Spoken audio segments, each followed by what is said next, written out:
Hi friends, അസ്സലാമു അലൈക്കും. എല്ലാവർക്കും എൻ്റെ വീഡിയോയിലേക്ക് സ്വാഗതം. ഇന്ന് ഞാൻ മുത്താറി പത്തിരി എങ്ങനെ ഉണ്ടാക്കുന്നതെന്ന് പറഞ്ഞുതരാം. കുറച്ച് മുത്താറി എടുക്കുക, നല്ലോണം കഴുകി വൃത്തിയാക്കിയതിന് ശേഷം മിക്സിയിലിട്ട് അടിക്കുക.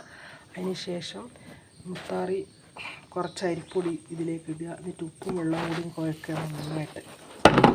ഇങ്ങനെ കുഴച്ചെടുക്കുക ഈ പാകത്തിൽ.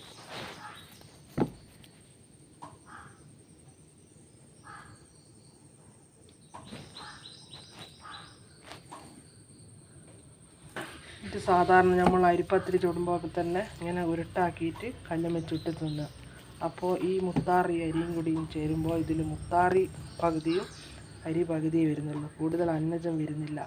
അപ്പോൾ മുത്താറിയിലും അരിയും കൂടിയും നമ്മുടെ ശരീരത്തിന് അയണിൻ്റെ കുറവുണ്ടെങ്കിൽ അത് പരിഹരിക്കും. രക്തക്കുറവൊക്കെ പരിഹരിക്കാൻ മുത്താറി നല്ലതാണ്. പിന്നെ മൂത്രം നല്ലോണം പോവും. അപ്പോൾ മുത്താറി നമ്മളെ ഭക്ഷണത്തിൽ ഉൾപ്പെടുത്തുന്നത് ഇത്രയും നല്ലതാണ്. അപ്പോൾ ഇന്നത്തെ വീഡിയോ ഇത്രയാണ്. എല്ലാവരും ലൈക്ക് ചെയ്യുക, ഷെയർ ചെയ്യുക, സബ്സ്ക്രൈബ് ചെയ്യുക. എല്ലാവരും എൻ്റെ വീഡിയോ കണ്ട് സബ്സ്ക്രൈബ് ചെയ്യണം. ഇത്ര എനിക്ക് പറയാനുള്ളൂ.